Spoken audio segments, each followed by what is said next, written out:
Russe et celle du Mali décident d'accélérer la réalisation des engagements dans plusieurs domaines. C'est là à l'occasion de la visite du président de la transition, le colonel Assimi Goïta, à Saint-Pétersbourg, le chef de l'État pour qui la Russie demeure un partenaire fiable et sincère, un partenaire engagé à répondre aux aspirations des populations maliennes. Au micro de nos envoyés spéciaux, Yaya Konaté, Adama Kamara et Abdul Salam Bamba, le chef de l'État dresse le bilan positif de cette première visite à l'extérieur du pays. Monsieur le Président, bonjour. Bonjour. Vous venez d'achever votre premier séjour à l'étranger depuis votre investiture. Pourquoi avoir choisi la Russie comme première destination? Tout d'abord, je tiens à remercier le président Vladimir Poutine de m'avoir invité pour ce deuxième sommet Russie-Afrique et pour l'accueil qui a été réservé à ma délégation. Et comme vous le savez, la Russie a été toujours un partenaire historique et traditionnel du Mali depuis l'accession de notre pays à l'indépendance. Cela dit aussi, nous partageons un certain nombre de valeurs avec la Russie, et notamment la non-ingérence dans les affaires internes, le respect de la souveraineté des deux États et surtout la prise en compte des intérêts de nos différentes populations. Donc il y a eu plusieurs fois le président Poutine au téléphone et nous avons échangé sur plusieurs questions. Et c'est la suite de cela qui m'a vraiment adressé cette invitation. Donc il était de mon devoir d'honorer mon engagement par la présence d'une forte délégation malienne composée des ministres, des opérateurs économiques et surtout aussi les membres du CNT. Vous avez donc pris part ici à ce deuxième sommet Russie-Afrique. Quelle est l'importance et quels sont les enjeux de ce sommet avec le forum économique et humanitaire bien évidemment pour l'Afrique et pour le Mali? L'enjeu de ce sommet, c'est d'abord de construire, de consolider un partenariat stratégique gagnant-gagnant dans les différents domaines, notamment dans le domaine économique, l'agriculture, le commerce, dans le domaine aussi de l'enseignement supérieur et de la recherche scientifique, et dans le domaine politique et surtout aussi sécuritaire. Donc nous, pour le Mali, on avait déjà anticipé depuis les sanctions illégales, illégitimes et inhumaines de la CEDEAO contre la population malienne. Donc on avait dépêché plusieurs missions ici en Russie. Et ces différentes missions ont eu à travailler dans différents domaines, notamment dans le domaine de l'agriculture par la fourniture des intrants tels que les engrais, aussi dans le cadre du transport, notamment la relance du chemin de fer. Ensuite, on est en train de travailler dans le cadre de la création d'une compagnie aérienne avec la Russie. Donc dans le domaine sécuritaire, comme vous le savez déjà, on a eu à bénéficier de la livraison de plusieurs aéronefs et cela va encore continuer. Donc en tout et pour tout, pour l'enjeu pour le Mali, c'est encore de diversifier et d'intensifier cette coopération avec la Russie.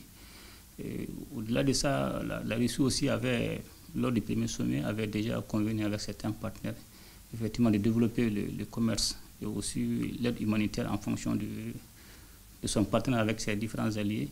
Mais force est de reconnaître qu'il y a eu des difficultés par rapport à ces différents sujets qui ont été discutés, à commencer par la pandémie de la Covid-19 qui a fait que beaucoup de pays n'ont pas pu être ravitaillés. Il y a eu aussi la vie chère. Donc cela a impacté sur le coût du pétrole, le coût des intrants. Et cela a impacté négativement tous les secteurs.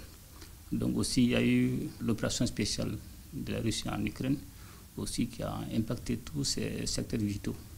Donc il était du devoir de la Russie de faire un retour d'expérience, de voir avec ses partenaires comment créer de nouvelles routes de ravitaillement, parce que suite à la sanction et différents partenaires contre la Russie, effectivement, cela a amené certains partenaires de bloquer les dons livrés par la Russie. Donc, il s'agira de revoir encore comment créer de nouvelles routes pour le ravitaillement de ces différents alliés. Donc le cadre humanitaire se situe dans ces cadres.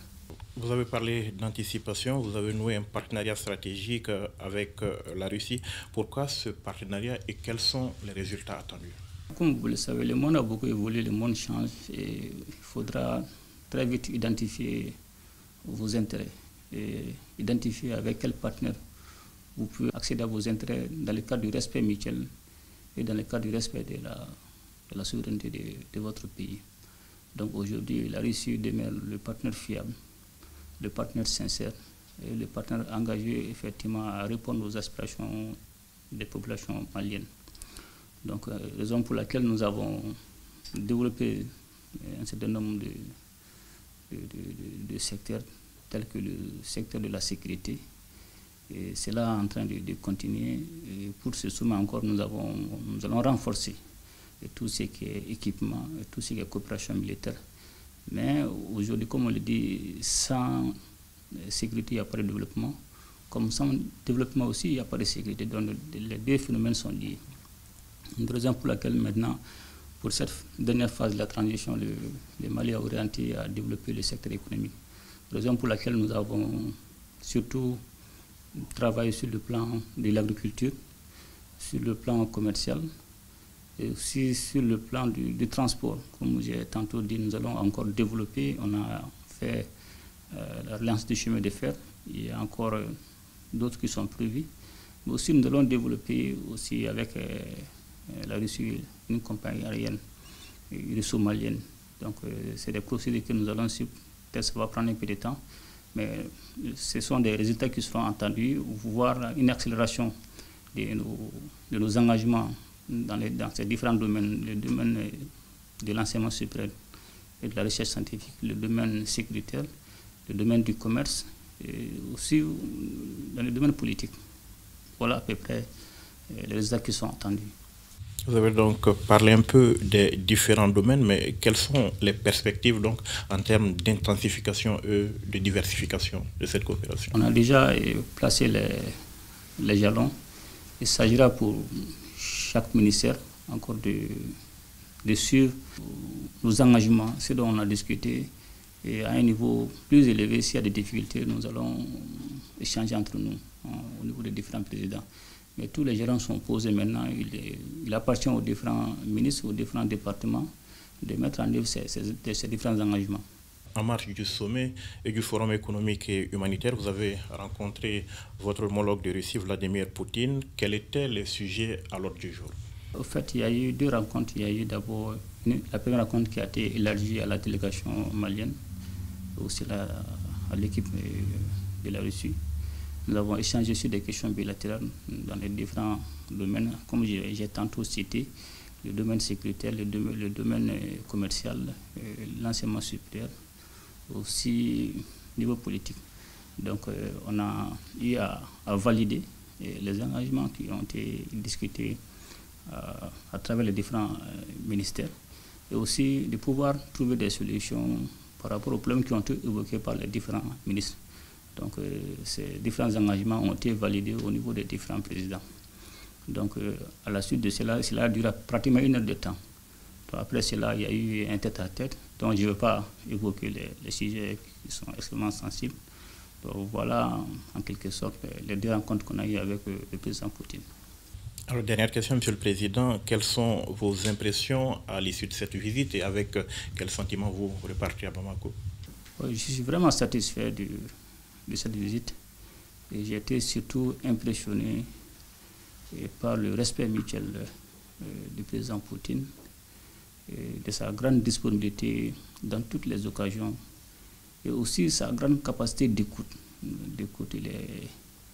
Il nous a réellement écouté et pour terminer, il a dit que le Mali était un partenaire clé pour la Russie. C'est la vie tout dire. Merci, Monsieur le Président. Merci.